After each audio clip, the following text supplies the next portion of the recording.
Hey everyone. I always save my crying for you. I am in my car, but parked at the mall. I started a gym program back in January. Right now it's the end of April. To lose some of the weight and to get a little bit, more toned and strengthened, and to get some of my lab numbers down, because like my sugar has been high and stuff, maybe because of the weight gain. The meds that I'm on to keep the cancer away slow down your metabolism so much. So between that and like the Lupron pushed me into menopause, I've been off the Lupron now.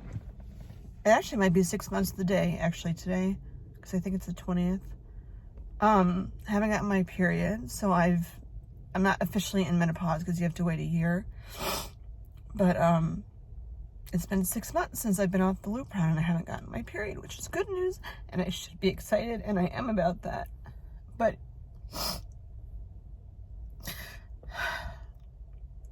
I basically went through menopause again after I stopped the Lupron, and it had like different side effects, and that's not really what I want to focus on today. But it's really hard going shopping.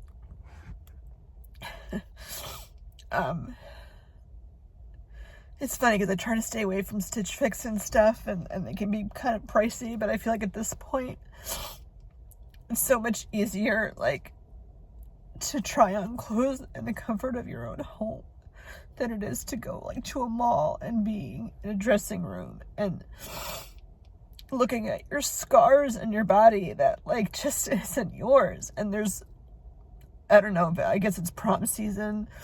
There's all these like young girls and they're trying on prom dresses and they're like, "Mom, the small is too big." And I'm like, fuck you.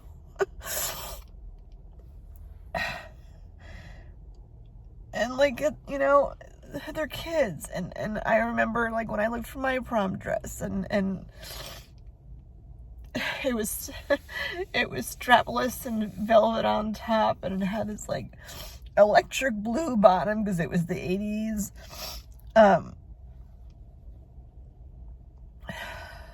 Anyway, I acted in a short film for Bedford TV. You can find it on YouTube. Well, not yet, but by the time I upload this, it'll be up already. And the premiere is tomorrow. So I needed to find a dress to wear to the premiere. Fortunately, the dress code moved from like movie premiere attire to like business attire. And I have the pants that I wore for Runway 2 years ago. And with the flooding and stuff, obviously. Well, it's not even about the flooding that I lost clothes, because the clothes that I got were like, they're too small. Not all of them. There are certain pieces that are kind of like shawls and stuff that I could have worn. It's just such a fucking project. And I don't always want to wear the same thing because it's all that I have that fits. So I went to Macy's, and what's crazy is that I was a size 8 before all this shit happened. Granted, that's not typical for me. I was usually like a 10, 12. But I was a size 8 before all this stuff happened. And I was in great shape, which I hear a lot. Women say they're in the best shape of their lives before they were diagnosed. I was a size 8, and I remember I wore this black, like, one-piece romper thing with these really cute sleeves, or not, like, trim on the sleeves. And I'm with heels. I was quite tall, so I looked really good.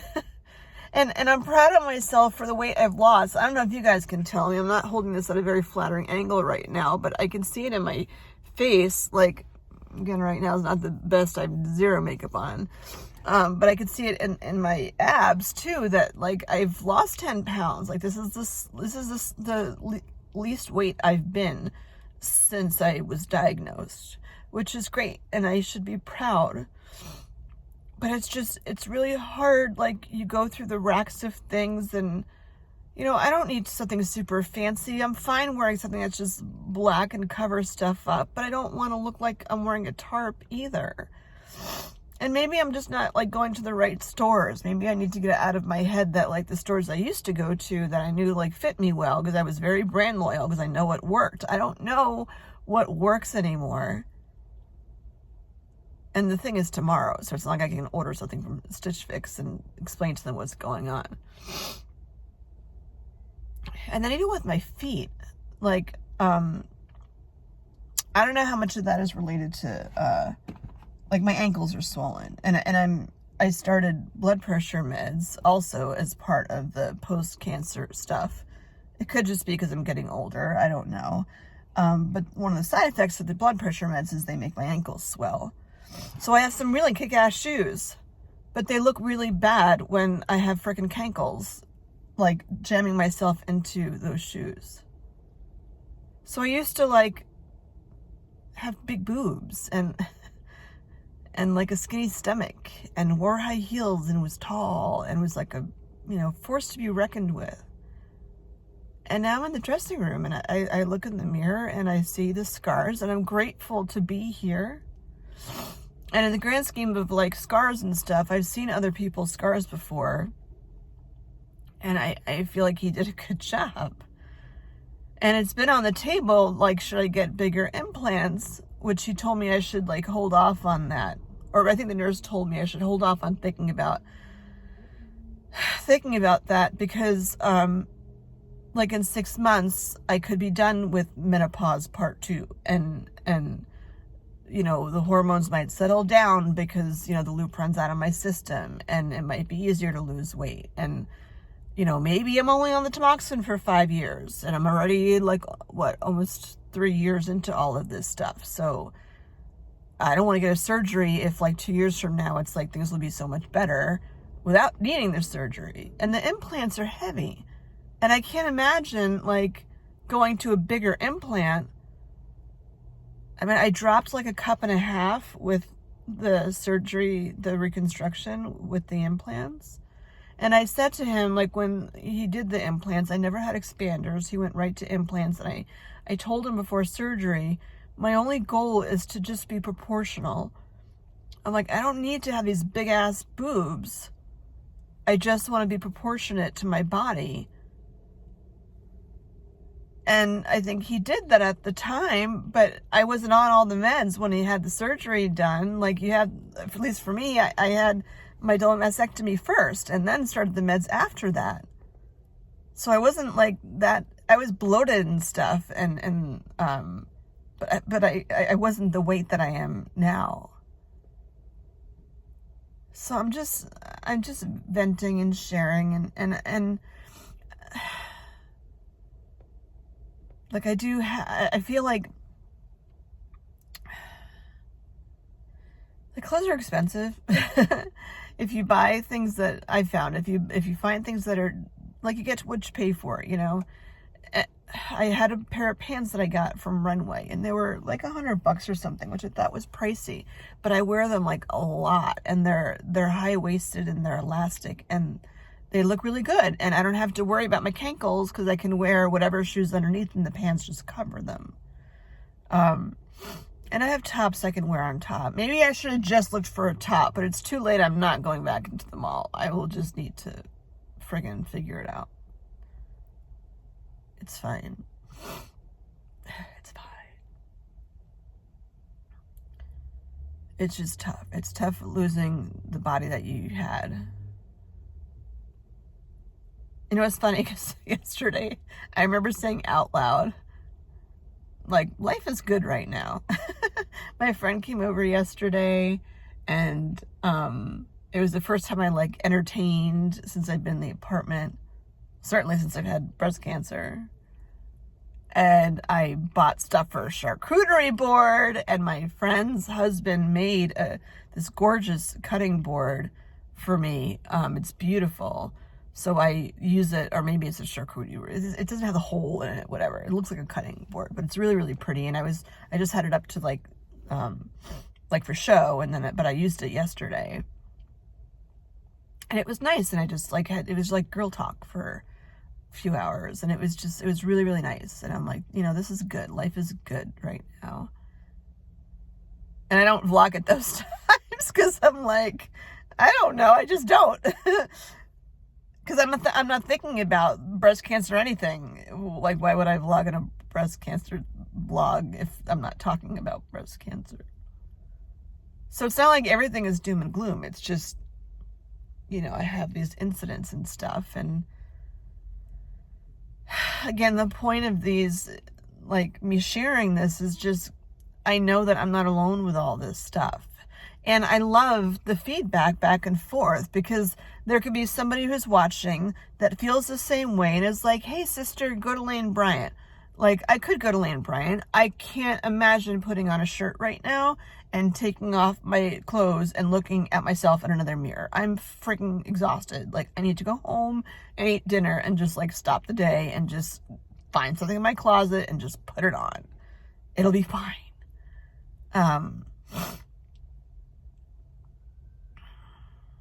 But the dialogue of comments is so helpful for this, which is the mission of all of this. Not mission. The point of all of this stuff. I don't want to say I have a mission. That makes it sound so businessy. That like we can share, like what worked for you.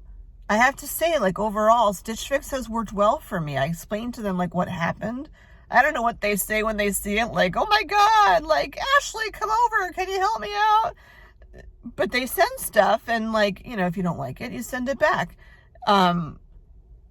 But you can give them guidance as to what you're looking for and what happened. And they can deal all the drama of trying to find sizes and what would work. And I have a few dresses from them that fit well, but they're all like summery spring dresses, and it's like 40 degrees outside right now. And what I'm also thankful for, that's different from before, is the support that I have. There's a group that I met through the Paving the Path to Wellness program at MGH. If you are local and, you can, I don't know if you have to have been in the MGH system, I don't know, but you should take a peek. I've talked about the course before. You can look at another vlog for that. But a bunch of us have a group text. So I vomited out my thoughts to them in a, relatively short text to send it out. What's interesting is that most of the women in that group, most of the women that I've come across have had lumpectomies. There are very few people I've come across in this whole journey that had double mastectomies. And many of the ones that have either went flat or had implants, got annoyed with them, and then went flat. And they're also like married, they're they have partners and stuff. Like, what they look like isn't, the partner support like whatever they look like, because it's not about that. As a single woman, like eventually looking for a partner, I know in theory I should be with someone who doesn't care, blah, blah, blah, blah. But I care. It's like, it's my body, and I'm looking at it, and I'm like, I don't know this body at all. I don't know. Just another day in the life. Yeah, so I reached out to them, and I'm getting texts from them, so I'm going to stop talking. And then the Runway for Recovery group, like the Runway show, I meant to do a vlog actually like a few weekends ago, and I was like so super psyched, and I didn't do it because I was like in the zone and super happy. See, that's what it is. I'm super happy. I'm like, I don't press record. Maybe I should do that more frequently. But the Runway show, which I've done twice, is like, an event, and you get dressed by someone. So obviously the store is going to find something for you that makes you look good. So my two go-to outfits are the outfits I got from Runway. And yes, I could go to those stores, you know, they're boutiques, so they're a little pricey, but like I said, those pants I wear all the time. The dress I've worn several times, but I can't always wear the same dress to the same like Bedford TV things, because then it's gonna look the same in every picture. And the dress is a little bit like big poofy sleeves and stuff. Like, I need to find something different. I can't just wear the same thing all the time because I don't want to. But they had this retreat. It was supposed to be in New Hampshire, and then we had a snowstorm, and they lost power at the place in New Hampshire, so it ended up being a weekend in Newburyport. And I really connected with a bunch. See, they're texting me right now. It's so nice. I'll have to look at them when I'm done. But a bunch of us, we literally connected in the parking lot because like we couldn't get into our rooms. And then like there was like 5 or 6 of us that pretty much hung out for most of the weekend. I mean, there was, you know, structured things, but and again, like women on different paths of their journey. You know, it's not about the glitz and glamour for a weekend like that. It's about the camaraderie. So again, we took pictures and stuff of each other. So that sounded weird. I mean, like when we were hanging out and stuff, we took pictures and wanted to share it. So started a group chat to share the pictures. And now like we're all in the group chat. So, like one of the women flew in and, you know, we were like wishing her well on her flight home and stuff. And it's a place where I can share this kind of thing and maybe somebody will kind of understand. And maybe give me some tips on things. I mean, the overarching thing for people that like don't really get it, you know, it's about what's on the inside, not on the outside. Yes, that's true. And it's very difficult. It's very difficult that cancer makes your body into this thing that you just don't recognize anymore. And you're doing, like, I'm doing the things, I'm at the gym, I'm eating the right things. I know I'm doing well because I lost 10 pounds and that's like a fucking big deal. But I'm not down to a size 8. I'll be honest, like whatever. I was looking at, there was 2 dresses that were a 14 that I fit in. But the others were 16s, which is fine. But it's just crazy to go from an 8 to a 16. Like, you know, and it's all medication. And I've talked about this with the oncology psychologist and nurses and stuff. And it's just, you know, okay, choose. You can choose. You can be super skinny and get off all the meds. But then your cancer will, you know, you're taking the risk of your cancer coming back. Do I want that to happen? Of course not. So choose. Choose curvaceous or cancer. You know, or not having cancer. You know what I mean? It's frustrating. And I'm trying not to like stress eat. So I'm trying to find something that I can eat. Because I don't want to cook. I just want to like go home and just eat something and not look at my closet and just be happy with like what I have. It's frustrating. These meds are just awful, you know. And I mean, aside from that, it's just the process of a woman's body and what they go through. It's nuts, and you don't realize how much hormones affect your body. It's insane. Because even with the dresses that I was picking out, there were some of them that had like 3/4 sleeves, and I'm like, nope, can't wear that because I'll be sweating my ass off. You know, it's like at nighttime when the gabapentin like kind of starts to wear off, and I know I'm gonna be like hot. So I have to like think about what materials I'm wearing, because I can't wear, like a lot of dresses are made of that weird material, like polyester-y stuff, you know. And I need to have something that's a little bit breathable, otherwise I'm gonna be like ridiculously hot. And then I'll be sweating, and then like, you know, it's a thing, and I just don't want to make a scene. I don't want to take my fan out. I don't want to have to put my electric fan on. I just want to like be Jen and go and like watch and laugh at movie and then be on my way. All right, I'm gonna go check my texts for my supportive friends that I adore. I have no moral for today. I just wanted to get on and vent. Okay, till next time, maybe I'll have some like glorious news. Glorious news. Oh my gosh. Maybe I'll win Powerball. I won $4 at a scratch off. That was really exciting. All right, everyone. Till next time. Bye.